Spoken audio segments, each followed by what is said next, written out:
This is WWE superstar Drew McIntyre, and you're listening to the WWE Podcast. The champ is the one that everybody wants, me. Becky Lynch is going to WrestleMania. Claymore! Austin 316 says I just whipped your ass. This is my iron. You're going to acknowledge me. And welcome to the WWE Podcast. It's time to talk Monday Night Raw here on this Tuesday, March 19th, 2024, as we are 18 days away, I think it is, from WrestleMania 40. The countdown is on, not too much longer, and we'll be looking back and saying, wow, can't believe it's over, right? It happens every year, and here we are. So thank you, everybody, for joining us here. And if you'd like to join us on the Patreon side of things to go ad-free, then that's obviously available to you, and I'd encourage you to do it over at Patreon, because we're going to have a ton of content as we get closer and closer to WrestleMania, wall-to-wall coverage of WrestleMania itself, and lots of cool little in-between shows I think that you'll enjoy. But I'd like to take a moment to thank the latest patrons, and those of you who have joined as even free members: Marco Boyo, Hungry Pup, let's see, we've got Candace Moore, Beard Jot, I'm probably butchering these horribly, but Jonathan Ozuna, thank you.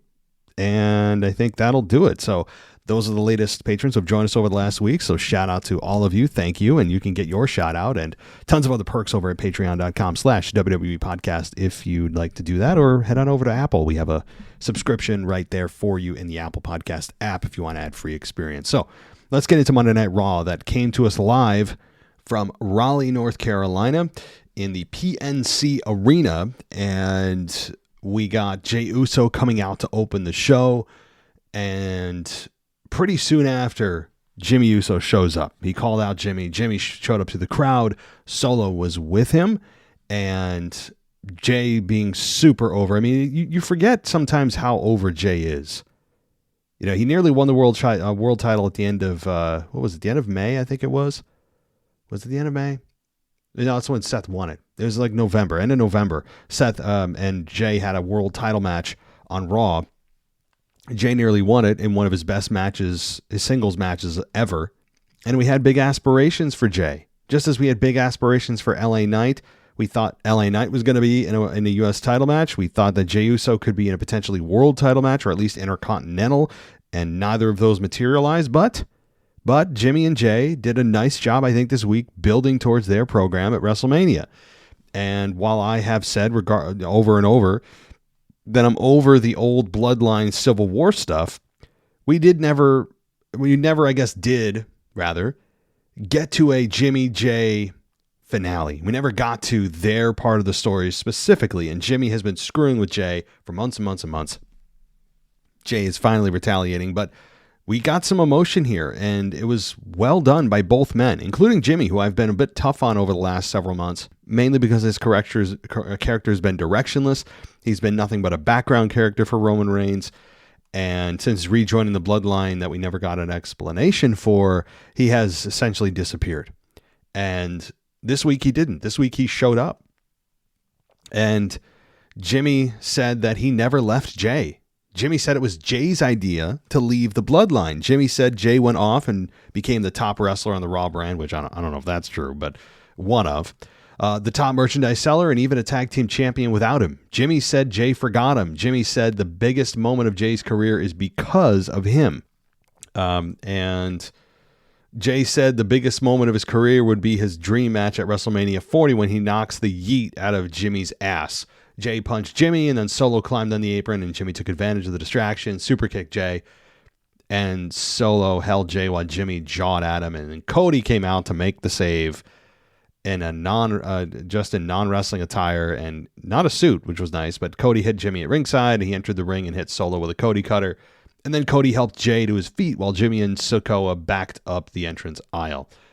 So it's going to be fun to see these two. You know, I've been critical of this program because I'm over the Bloodline Civil War stuff, but they made me more interested this week in seeing this match, and I think that's all you can ask for, even if you are in the same boat I am.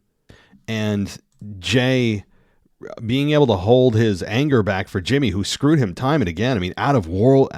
Jimmy screwed Jey out of beating Roman Reigns for the Undisputed Championship, among many other examples. So, Jey still saying he misses his brother. It makes sense. They're actual brothers. They have a bond. They had a long-standing bond.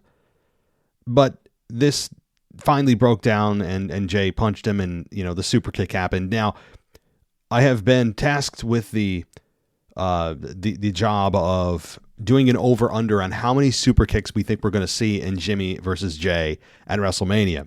And I put the over-under at about 12, but I could be really wrong with that. I mean, I do wonder, guys, what do you think the over-under is on Jimmy versus Jey with the number of super kicks we're going to see in that match?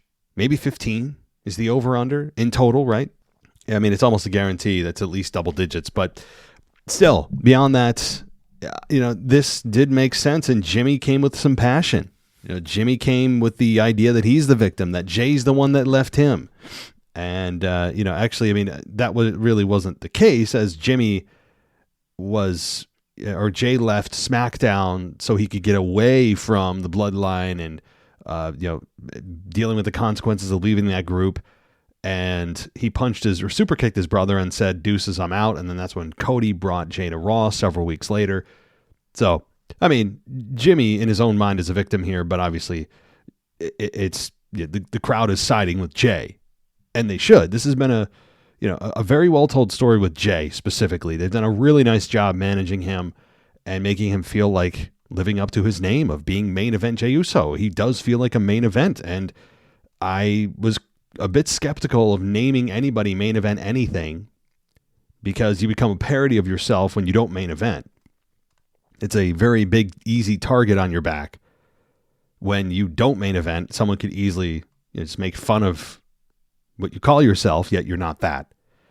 So, all right. Again, Cody coming out, Mr. Save the Day, and he was there, and, and it's understandable given he has a problem with the bloodline right now, again, because of him facing Roman. So that made sense, I guess, but it's also just Cody has to be the big savior of the day for everybody, it seems like, all the time. Nonetheless, at least he didn't bring his, as The Rock would say, goofy-ass dog out to help him. Now is he just bringing his dog around? Look, I put this out on X, and I stand by this, and maybe I'll add to it, because here's what I'll say about Cody Rhodes. Now, that I bash him every week, and I only bash his character, not his ability. So here's what I said on X, and you can follow me, by the way, at the WWE podcast on Twitter or X. I said Cody Rhodes, for all his talent, being a phenomenal wrestler, very good promo, a 2-time WrestleMania main eventer, is still a complete tool. Bringing his dog to events, bleaching his hair like it's 2001, telling us he's here to, quote, make us happy, crying on national television. So it's all true. What there is a lie. None of that is a lie. Those are observations. Of course, the tool part is very subjective, but the rest of it is just observations. I don't need to see this dude cry on national television and bring his stupid dog to television every week now, as if we're supposed to relate. Is that supposed to be what's the point of that? No one has ever brought their animal, their personal animal on camera. Why? Is it supposed to be relatable? Some people are sitting there going, "Oh, cool, I love my dog too. Wow, he's just like me." Is that the point? Or are we just supposed to be just to make it feel like he's just the common man who has a dog like millions of people do in the world? Is that the idea? I would think so. To be relatable, to feel like the common man. Except the common man doesn't bring his goofy dog to a television taping if you're a national TV star and bleach their hair at 37 years old. Okay? We don't do that. I literally haven't seen a man bleach his hair since NSYNC broke up 20 years ago. Seriously. It does oddly work for him, but I don't know. The guy is just a tool. He's a tool in the tool shed.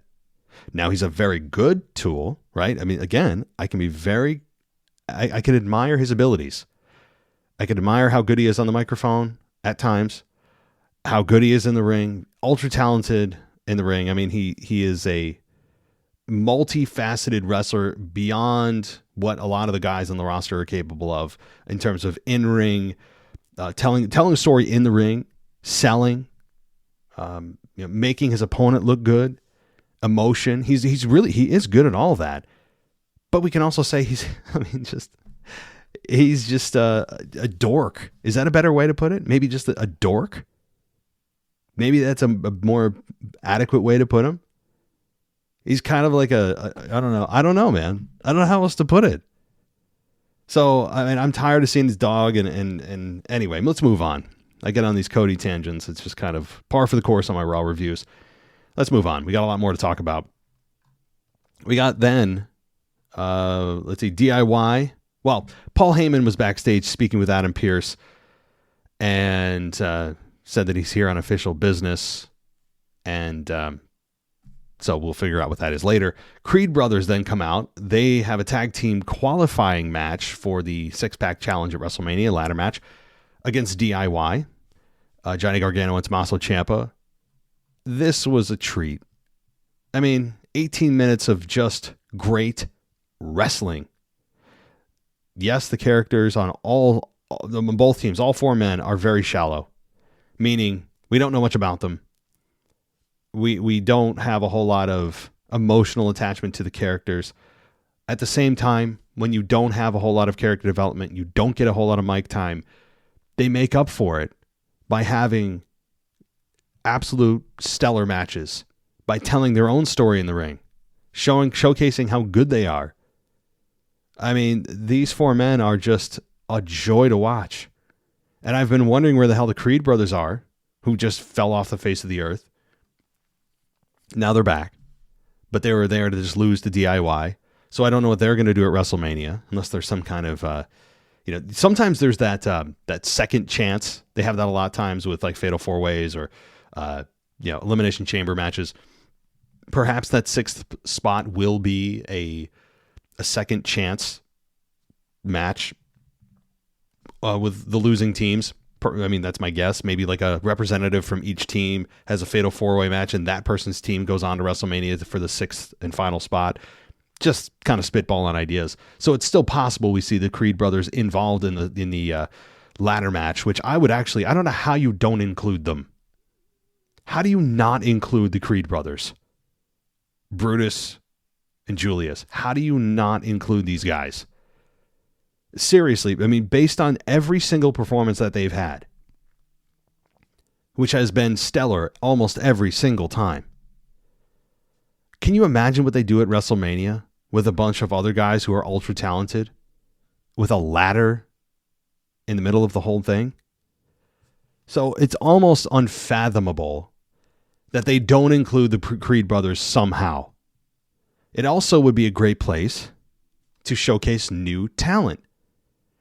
So I think it's a win-win. I think somehow Julius and Brutus Creed will be included in the match. Maybe in the final week they'll sneak in. So I mean, it's just great. It's just great. I mean, the Creed brothers just continue to impress.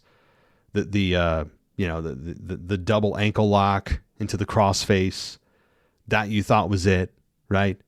There was at one point a white noise off the second rope you thought was it. I mean, it's awesome. It's just really good stuff. I got nothing bad to say about any of these men, including, of course, DIY, who also have very good chemistry and went over here. But all right. So we then got Candice LeRae and Indy Hartwell versus Caden Carter and Katana Chance. This is almost becoming it has been insulting for a while. How many times have I come on here and said, here's your random women's tag team match for the night, and it's always 2 minutes long. Literally 2 minutes. Not exaggerating 2 minutes or being over dramatic. It's literally 2 minutes long. That's exactly what we got here. Candice LeRae and Indy Hartwell beat Caden Carter and Katana Chance, who, by the way, at one point were women's tag team champions, if that means anything. And it's just why? I mean, I don't understand it. I mean, at least it wasn't as forced as last week with Chelsea Green, or rather Maxine Dupree. I mean, but this was just, why? I mean, it wasn't a bad match, but how can you really analyze a match that's just 2 minutes long? Nonetheless, I've got nothing good to say about the women's tag team division until they show me there's actually a division, and not just check a box that see guys, we had a women's tag team match. That doesn't tell the whole story. And I feel bad for these women, because all 4 of these women, especially Kaden Carter and Katana Chance, and really Indy Hartwell too, are all phenomenal. And they don't get the time on a 3-hour show. That you can't tell me you can't fit that in. You can't give them in like 10 minutes. It's, I want to say inexcusable. I'm just, until they prove me otherwise, that they consistently have respect for and are actually capable of producing a women's tag team division, I have no respect for what they're doing here, because it's clearly nothing more than to check a box. It's checking a box when you give them if this happened like 1 week out of like 12, I'd be like, yeah, well, hey, sometimes things get cut and segments get cut. It happens. But it's consistently, for anyone outside the tag team championship picture, or the women's title picture, no one else gets an opportunity, it seemingly, at least at any length beyond 2 minutes. 2 minutes is like the ceiling. So it's frustrating, because I want the women's tag team division to grow. And it just seems like they are, like I said, they have a clipboard, and somebody's there going, please tell me we had a women's tag team match tonight, so we can make sure we're appeasing the fans and those that think we're not, progressing with the women's development in WWE. Oh, whew, good, we did, so we can tell them we did. Let's check. It feels like that. Okay, let's move on. We've got Cody Rhodes then coming out in the second hour, and he said that in less than 3 weeks' time, he'll stand opposed for the second year in a row in the main event when the lights shine brightest. And Cody said he will challenge Roman Reigns and referred to him as the greatest champion in all of sports. It's quite the statement.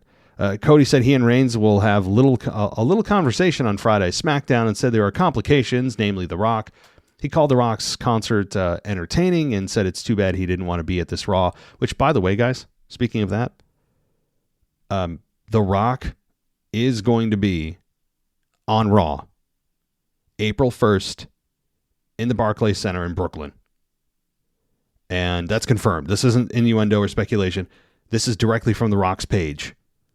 So The Rock is going to be on Raw. He's done with SmackDown, from what I understand, but he is going to make an appearance on Raw, the final Raw before WrestleMania 40. So that's going to be awesome. And I am very much thinking about going down to Brooklyn. It's only a few hours drive from me. The parking sucks, right? Gas, time. Tickets aren't cheap. Even the crappy seats are like $300.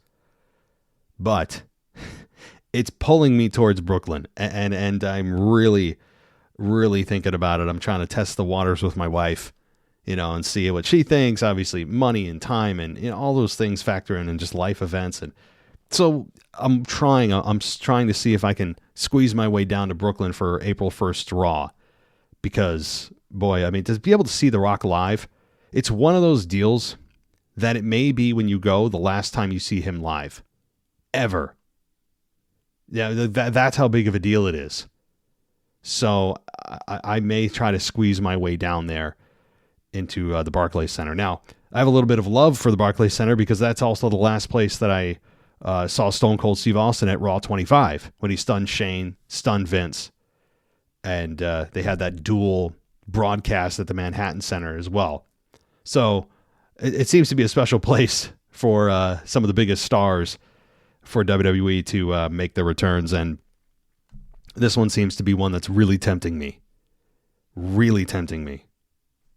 So maybe I'll just pull the trigger and then just do things and then ask questions later, right? All right. So let's continue here. Cody noted, now here's where things go weird for me.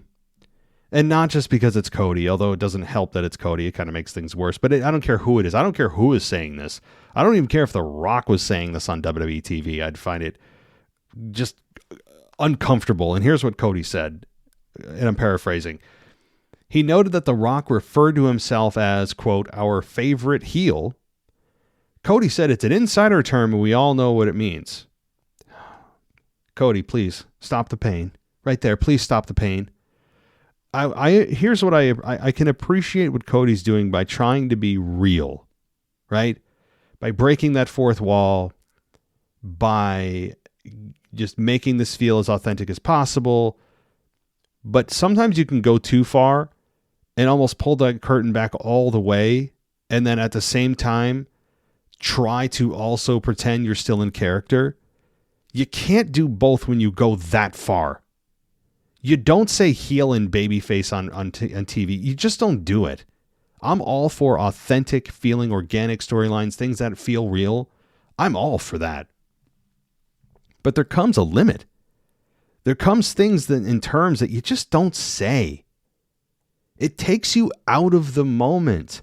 That wasn't one of those things that you go, oh man, that was awesome. Like, I can't believe he said that. It was just, I felt uncomfortable because it felt like he was kind of exposing the product while also still being a part of it. Like, you can't simultaneously do those things.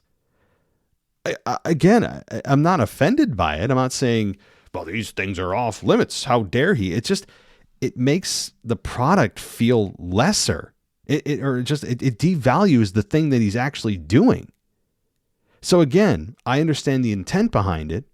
That's the first time, by the way, I think anyone on air, I think, has said the word heel, especially a wrestler in a promo. I've heard bad guy. You want me to be a bad guy? I've heard John Cena say it after I don't even know what WrestleMania it was. I don't know. It was about 10, 12 years ago, maybe. After WrestleMania, he was teasing the crowd, the Monday Night Raw after, and he said, I feel like dancing, and maybe I'll do a little, hip swivel, and then the crowd booed, and then he said, maybe I'll do a little heel turn, but he was, waving his foot, his heel of his foot, but he knew what that implied. I think that's the only time that I can remember anybody saying heel, but he said it in the context of, like, you could construe it as a quote unquote dance move, right? But this was blatantly heel as an insider term. And also by him saying it's an insider term, as if he's educating us. Like he said, everyone knows it, but it's an insider term. Well, it can't be an insider term if everyone knows it, Cody. Like, you can't, it's like having an inside joke that everyone knows. It's the same concept. If I had an inside joke, but everyone in my group knows the inside joke, well, then it's not an inside joke, because that means that only like select people know what that is, right? I mean, like, I don't think he understood the irony or the parody. I'm not sure which term is correct. It's late at night, but one of those words is of what he said. Like, dude, you can't have an insider term, but also he said, we all know what that means. Well, no, which one is it? I mean, so that was just, I mean, it doesn't get better. I mean, he said Cody ran through a list of the famous heels and said that he doesn't think Rock is a heel. He thinks he's an a-hole. So Cody's also been given the green light to say non-PG things. Fine, whatever.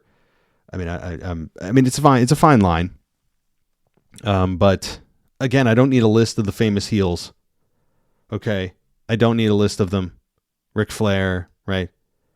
Bobby the Brain Heenan, who was a manager, obviously not a wrestler, but, superstar Billy Graham. I don't need this list of people that are bad guys. Like, stop it. These are saved for documentaries. This is saved for A&E. This is saved for Dark Side of the Ring. This is not saved for the promo leading up to WrestleMania for the main event, where they're just talking about heels and baby faces, and he's playing a bad guy. Just please stop. Please stop. Again, this is not specifically because this is Cody Rhodes. This is just the content of the promo I'm really hammering here. the content of the promo is horrendous so far because it exposes the business, and he's also insulting our intelligence on top of it.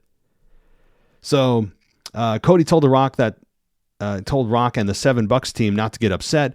He knows they don't like the emotion, doesn't like emotion given the way The Rock mocked him for crying. Cody said Rock has been crying behind the scenes the entire time. And Cody said Rock went to his buddies at the TKO board and said he would save them. And he mocked the idea while pointing out that the house they drew for this show, while saying they sure as hell needed saving. Okay, well, Cody, that's not the same thing. There's a metaphorical crying and there's a literal, I don't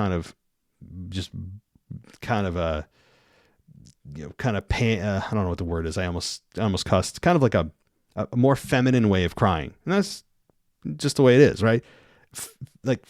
Kind of metaphorical crying is you just bitch and moan and complain behind the scenes. And that's what The Rock apparently did, right? In Cody's eyes. But The Rock didn't sit there and sob or get like, my mama. That's what The Rock's making fun of. So Cody, once again, fails here because the metaphorical crying and the actual crying, which he didn't actually cry, but hey, his voice did. His eyes forgot to do their part last week. But let's pretend he actually cried. That's the difference there, Cody. You can bitch and moan, but the fact that you actually cried and sounded like a baby, a child, is the problem. See the distinction, Cody? The metaphorical crying is not equivalent to the actual crying you did. Anyway. Okay. It doesn't get better. Cody said that the TKO folks are yes people and enablers who won't tell The Rock like it is. Cody said he would, and he said that The Rock has a lot of wonderful things, and he said he even has a pair of tennis shoes that go with The Rock's logo on them. Cody said Rock is a Mount Rushmore wrestler, and he's also a terrible salesman and a carny succubus. For those that don't know what that means, you're a whiny bee, said Cody. Cody told Rock not to think the locker room needs him any more than he needs it, and Cody recalled Rock talking about his mother.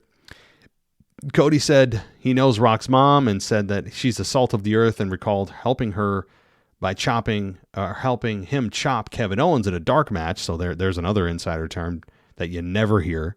So we've used the word heel. We've used the word dark match. It gets worse. So Cody said he has nothing but respect for Rock's mom, and it's a respect that should echo back towards his mom. Cody recalled Rock claiming that Cody's mother would tremble when he hands her a bloody weight belt. And Cody said his mother once beat up an undercover cop at a Willie Nelson concert, and she's not afraid of The Rock. Okay, well, I can guarantee you that an undercover cop at a Willie Nelson concert is not equivalent to a 280-pound, muscle-bound human being. Okay, a little different, but sure. I mean, I'd love to see what this undercover cop looks like, don't you? I know it's a super small thing that he mentioned. No one's talking about it. But like, if you were able to somehow pull that undercover cop out and stick him next to The Rock, and also, what does that mean? She beat up an undercover cop? Really? Exactly in what way? How did it go down? Did he retaliate? Did she hit him from behind? Like, so many unknowns. But sure, let's pretend that that's a admirable feat. Anyway, Cody said that he doesn't know if they'll have bloodline rules when he faces Reigns or whether he'll be able to finish his story. He questioned how The Rock could be so sure about what he'll do in the ring when it's been so long since he's actually wrestled. He wondered if there would be big Dwayne energy or LDS, little D syndrome. And this is where it gets worse. Cody said Rock calls himself the final boss and gave props to Brian Gewirtz for coming up with the name. And Cody said Rock won't be the final boss. He'll be Roman's sidekick or side chick. I don't know. Okay, so now we're talking three really cardinal sins here. Brian Gewirtz, writer for Monday Night Raw. You don't talk about the writers. Okay? You don't especially mention them by name. You don't use the word dark match, the term dark match, and you certainly don't use the word heel. So I guess he was trying to make this a real life rivalry by actually exposing the business. And I think it hurt the business really in this promo. I know people are enamored with this. Some people love this promo.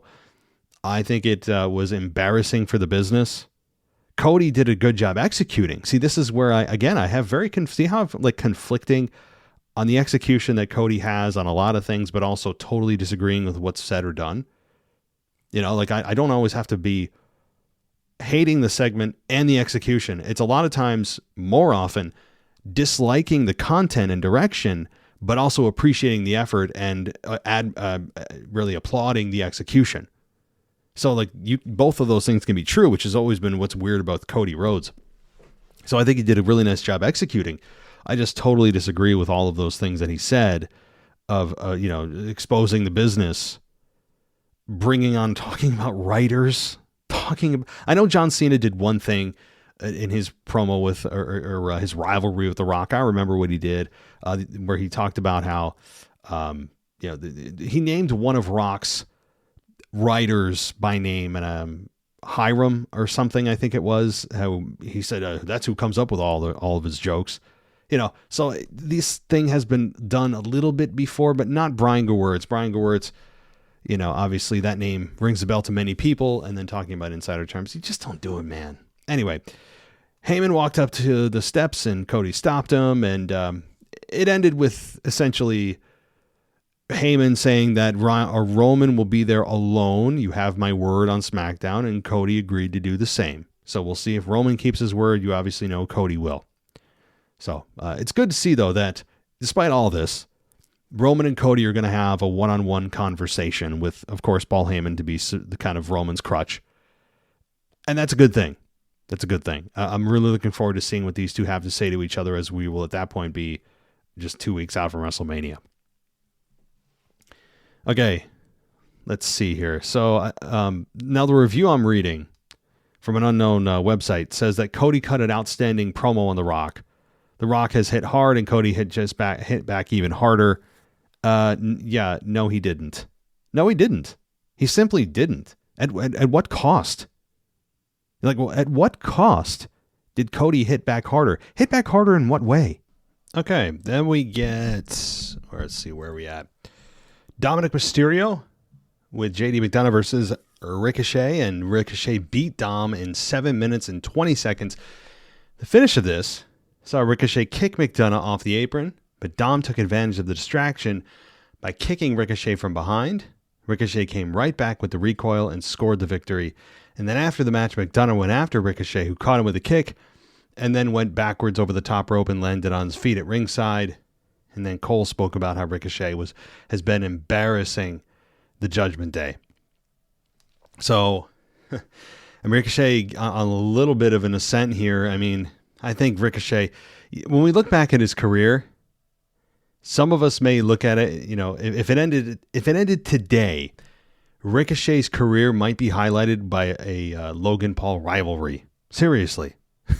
Which is kind of crazy given Ricochet's ability and how good he is in the ring. The fans have never been able to really connect with him for any long period of time on a emotional level. And that's why I've always been concerned about Ricochet's style, not only for his actual health and longevity of taking all those bumps and doing those things and the unnecessary risks, but also the fans look at you when you do that stuff as kind of like a superficial, dance for me clown type of thing. Instead of connecting with you emotionally and caring about your character's victories and losses, they look at you as just fireworks, as just kind of, oh, cool, let me see the next cool move, the next cool move, the next cool move. And it's a dangerous place to be. So, all right, backstage, Sami Zayn saw Chad Gable in the hallway and spoke about their match, how it could have gone either way. Gable was very passive-aggressive and saying, yeah, it was great. And Gable said it meant more to him. And Zayn pointed out he has kids at home, and when they cry, he loses too, or when they cry when he loses too. And Gable said he knows all that, and Zayn asked him what it's all about, and he said, you can't beat Gunther, and then walked away. So they're addressing the fans' backlash kind of there by having both of them have a conversation. It seems, though, as if this may not be it for Gable, who continues to just poke his nose into this program. I know that many of you don't want a triple threat, but it's not the same as last year if Gunther were to do a triple threat, because Gable and Zayn are not McIntyre and Sheamus. Much different styles. So that's what the difference is. Where all three men last year with Gunther, Sheamus, and Drew all had very similar styles and similar size. The differential here would be, the fun differential would be the size difference of Gable and Zayn and their quick work and their more pure wrestling ability. And they just work a different way. And I think that would have brought some fun into this. But who knows if Gable's coming in? Who knows if that's what they're going for? It could just be Sami and Gunther straight up. But okay. Speaking of the contract signing, that was next. And Gunther laughed at Zayn and questioned why he was dressed the way he was, like any other bum in the audience, which is great. Zayn told Gunther that smug look on his face was starting to really piss him off. Zayn said Gunther didn't believe he could beat him. And Zayn said a lot of people didn't think he would end up in WWE or be a champion or main event WrestleMania. Zayn said the Usos didn't believe he would be the guy who would end up the longest reigning tag team title of reign, who would end the longest tag team title reign of all, but he did. And now will end the longest intercontinental title reign of all. And then Zayn signed the contract. And then he said that, I know you don't believe that I can beat you, but look into my eyes. Take a look again. He knows that, he said, he knows that Zayn doesn't believe he can beat him. So, this was good. I mean, we got some conviction from Zayn. Zayn does need some more crowd support because a lot of people still look at Chad Gable and go, man, it should be him. But, do I think Zayn should be the one to take it off of Gunther? No, I don't. The only way I would want that, and again, it's not the worst choice in the world. I wouldn't lose my mind, but I would only do it if there's a plan for Gunther to move up. I wouldn't just have Sami Zayn win and then Gunther and Sami fight around the Intercontinental title picture for 4 months and, don't move Gunther up. So you could really make a case for Gunther retaining at WrestleMania here. I know that there's also rumors of Braun Strowman returning. Now, Braun Strowman could get involved at some point at WrestleMania, maybe after I could see him being a after WrestleMania debut, the Raw after WrestleMania making his return. Braun Strowman to me is a guy that is a big man that can move well, but he's kind of goofy. You can never really take him too seriously. He's always roaring. Remember all the screams he does? They actually put in a locomotive sound effect when he does his stupid run around the ring. I mean, I'm already hammering on a guy that hasn't been here in like a year, it feels like, but I mean, I have no interest in seeing Braun Strowman return. I really don't, but I've heard rumors of it, and I could see where they would, put Braun Strowman in the face of Gunther if Brock doesn't come back. If Brock isn't the next plan, I could see Braun Strowman being that guy. So if Gunther retains. All right. So let's see here. We got then a segment backstage that was kind of funny with the End of Sheer coming in contact with Awesome Truth and R-Truth saying to The Miz that, man, I feel bad for the guys who have to face them tonight. I feel sorry whoever's to fight those guys. I mean, R-Truth, the way he's disconnected from reality makes his character so much fun. It's just great. So we get then the End of Sheer versus Awesome Truth in a ladder match qualifier. This match was 3 minutes long.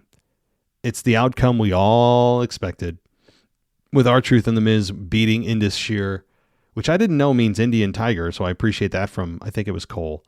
So I appreciate that little tidbit of knowledge. And, again, no surprise here. It was fine. Having R-Truth luck into the victory was also kind of fine. And that's kind of that. So, all right. Let's see. We then get Gable saying it's not physical, it's mental to Sami Zayn. Gable said Zayn has made a career out of being the underdog who crawls his way out of any hole he finds himself in. Gable said Gunther is on a different level and said Zayn would sit and wait for the opportunity. He would sit and wait for that opportunity to appear, but that doesn't happen with Gunther. Gable told Zayn that if he doesn't change himself mentally, he can't beat Gunther. So Chad Gable, it's really transformed himself from the kind of comedic, Alpha Academy deal with Otis and Maxine to this very respectable, believable athlete character that is all business, no nonsense. I love it. I'm really loving this. So again, I don't know what the plan is. If Gable doesn't insert himself somehow into the Intercontinental title picture at WrestleMania, I don't know what the WrestleMania picture looks like for him. It's kind of, it'd be really disappointing if he doesn't find his way into a match at WrestleMania. It really will be, because he is unbelievable in the ring. Long way away from that Shorty G nonsense, are we not? So, all right. We then got a hype for CM Punk's return to Raw next week in Chicago. So, what did they say, about 7 weeks or whatever it was from his surgery, being injured and all that. So, Punk will no doubt, undoubtedly, have something to say, probably directed at Drew McIntyre. They will absolutely have some kind of interaction, not physical. I mean, that would be shocking if they do anything physical at all with Punk. I don't expect that at all. You can't. So I do expect a lot of verbal battle. Right? I mean, like the verbal part of this thing is going to be fun to watch if they come face to face. But it could also be revealed that Punk is there to say he's the special referee. Now, don't forget, even if he's a special referee, you still have to count the 3. And what does counting the 3 require you to do? Use your hand. Now you're saying, well, he could use his other hand. But you can't use your other hand if you don't have the bad hand to support you while you're counting the 3. So you really need both arms. You need both arms to be a referee. And plus, you also risk yourself getting accidentally injured by being bumped by one of the guys. So some people are speculating it's to announce his special referee for that match. I'd be surprised if that's what it is. But he could say, he could just be very elusive and say, I'll be there. I'll have a front row seat to that match, Drew. You know what I mean? Something along those lines. I'll be ringside. I'll be nearby. I'll be watching closely. Pick a phrase. Pick one of those kind of secretive phrases and let us wonder. So that'll be fun, though. Seeing CM Punk back, it'd be fun. Now, Drew McIntyre comes out, nice little smirk on his face, and said that he watched as Rollins then had his entrance and walked past him, again disrespecting Drew. And Rollins said he was too busy soaking up the spotlight to have noticed McIntyre was there. So this is kind of weird, the babyface disrespecting the heel when the heel really did nothing to be disrespected by Rollins. So interesting dynamic, but the fans are eating it up. And Seth said that my name is Seth freaking Rollins and I am a spotlight junkie. So McIntyre said everything is just a joke to him and he's now a parody of himself. Some fans did the what thing, and McIntyre once again trolled them. And a CM Punk chant started, and McIntyre said Punk would be there next week, but he would never show up to a place like Raleigh, or as he said with his accent, Rally. The fans booed, and then McIntyre looked into the camera and said the fans were booing Punk, who would leave his couch in Chicago to justify his big contract. Rollins cut off McIntyre, said it wasn't a joke to him when he said he's a spotlight junkie. Rollins said he's been doing this for 20 years and he's going through the curtain is his fix that gets better every single time. Rollins said the same of when he leaves it all in the ring and when the fans chant his song so loudly he can hardly speak or hear himself speak. We then, kind of skipping ahead here, I don't want to do exactly a play-by-play. It went on for a little while. So Rollins said McIntyre wants the spotlight just as bad as he does, and that he's been he said McIntyre has been getting for it since he won the title in 2020 in an empty warehouse. And he's been whining and complaining that he's deserved better ever since. Rollins said the problem is that when everyone came back around the lights and the lights got bright again, McIntyre fumbled the ball. And Rollins said that's the difference between them because he shines bright in those situations where he said Rollins said McIntyre will find out when the lights shine brightest that he's as good, not as good as he thinks he is, and then he left the ring. We then got a nice... Okay, well, before I go on, this is fine. This promo between Rollins and McIntyre didn't really move things forward. didn't move things backward, just kind of stayed the course, really, which is fine. So Becky Lynch then delivered a nice promo sitting backstage. Very, very, very serious. I liked this promo from Becky. I really did. She said that all she knows is fighting and taking risks, and she'd be the last woman standing, building to her last woman standing match with Nia at the end of the night. So the look in her eye, the makeup, the setting of the camera, that was all, that felt different for Becky. And I don't know if that's by happenstance or if it's something by design, but I really enjoyed, it was quick, but I enjoyed the look and feel of that Becky Lynch very quick promo. I don't know what that means, but I did. So, because I've been advocating for Becky Lynch to feel different, look different, just tweak something. And maybe it's a darker version of herself, but still as a babyface. I don't know. All right.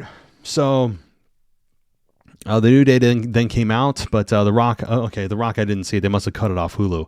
Apparently The Rock was advertised for the April 1st edition of Raw in Brooklyn. That must have really pissed off the Raleigh fans. I mean, again, there's nothing worse than being at a live event and seeing massive stars being advertised for shows that you're not going to be at. It's the worst. The worst. All right. Then we get New Day versus Otis and Akira Tozawa for a ladder match qualifier. The match here ended with New Day beating Otis and Akira Tozawa in 9.5 minutes. And it ended with a elbow drop on Tozawa and got the victory with Woods hitting the elbow drop. So fine. You didn't expect Otis and Akira Tozawa to win. New Day should have won that match, and they did. I mean, I don't have much else to say about it. Fine match.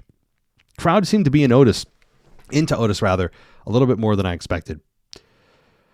All right. Then we got Cody Rhodes shown backstage walking with his just stupid ass dog. Seth Rollins approached Cody and confirmed that it's going to be one-on-one on Friday. Doesn't need help with Roman. And Rollins said, "Love the bandana, Pharaoh." Oh my God. Also, what's around the dog's neck? I'm not even going to refer to him as Pharaoh. He doesn't deserve a name. Okay. It's a wrestling show. What did the dog have around its neck? It said The Rock is a cat. Maybe I really am just not intelligent enough to understand. Is that supposed to be a meme? Is it supposed to be a parody of something? Is it supposed to be a turn of phrase? Or is it just, The Rock is a cat and I'm a dog and I'm going to, dogs chase cats and dogs. I mean, is that it? I don't want to analyze his stupid dog anymore, but let's move on. All right.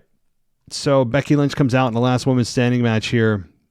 And the match was 18 minutes and 30 seconds. Long match. Nice match. Physical. Jax, who continues to impress every single time she's out, and I didn't think I'd ever say that. It took some really big bumps. The manhandle slam through the table. Jax leaned into all of that. I mean, I give her credit for that bump. Yes, it's through a table and padded flooring, but boy, that padding flooring is not like landing on a mattress. It's still thick, heavy, dense padding. So a credit to Nia Jax, who took some big bumps. I really thought that was it. The manhandle slam through the table on the outside. Nia Jax got up and then stumbled around. Becky Lynch did a perfect leg drop on Nia through the announce table that put her down. So I've got nothing bad to say about this match. There were times when you thought Becky might lose with the Annihilator spot, Samoan drop spot. Just a nice, fun match for the women to end the show. And it followed suit with SmackDown with Bayley and Dakota Kai. So the women on both shows here getting some nice main event exposure.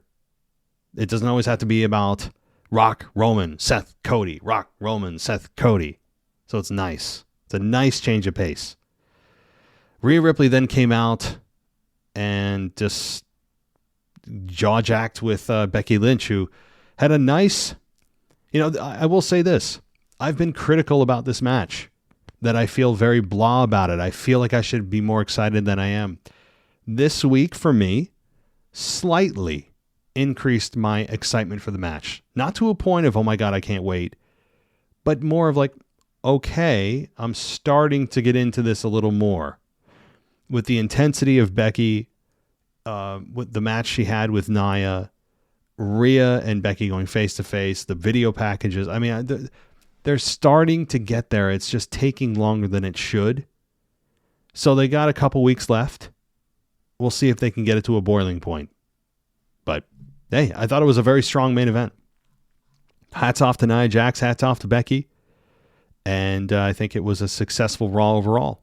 So I think that'll do it for me. And one more shout out to a patron. I don't know how I missed these. It's like sometimes I get notified on different places. I got new patrons and it's not always consistent. So Matt Brown, thank you. I know that you're on the free trial right now, and I hope you decide to stay with us.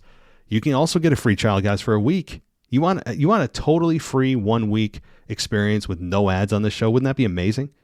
You're like, oh my God, the ads every 10 minutes are in 9 minutes. Well, you can get rid of those for free. Stick with us for a week. And if you don't like it, cool, right? But you get a week for free of no ads. You can do that on Patreon. You can also do that on Apple Podcasts. We offer a week for free. So both places, you can say, hey, let me just see if it's worth it. Right? Let's see if it's worth it. And maybe decide to stick with us and maybe you don't. But it's at least a no-risk situation, right? So it's a good time to get on board, though, for WrestleMania. I think once you get a taste of ad-free, you'll want to stick with it. It's almost really difficult to go back to ads. Like, I have YouTube Premium, and I cannot deal. When people have ads on their YouTube, they're showing me something, I'm like, wait a minute, why are there ads? And you're just so used to just instantly seeing your videos with no ads on YouTube when you get YouTube Premium. You can't go back. It's like getting Hulu with no ads. When you see ads, you're like, wait a minute, what the hell are ads doing on this? I think it's the same thing here. So when you get a podcast that doesn't have ads, you're going to be like, all right, totally worth it, right? Just all wrestling talk and none of the filler. So consider joining us again, Apple Podcasts or on Patreon. Alrighty, that'll do it for me, everybody. I think that'll roll us into the mailbag for tomorrow. I'm going to really try to get it out tomorrow on time. I've been really bad about that on Wednesdays because I've been burned out lately with work and everything else. So I'll do my best. So continue to send those emails in at mailbag@wwepodcast.com. Call us. The number's in the show notes of every mailbag I drop. So check that out. And we're getting close to WrestleMania, guys. Thank you so much for listening and take care. Thanks for listening to the WWE Podcast. Don't forget to subscribe on your favorite podcast app so you don't miss a show, or head to WWEpodcast.com. And for all of these shows ad-free, head over to patreon.com/WWE Podcast. Until then, we'll see you next time.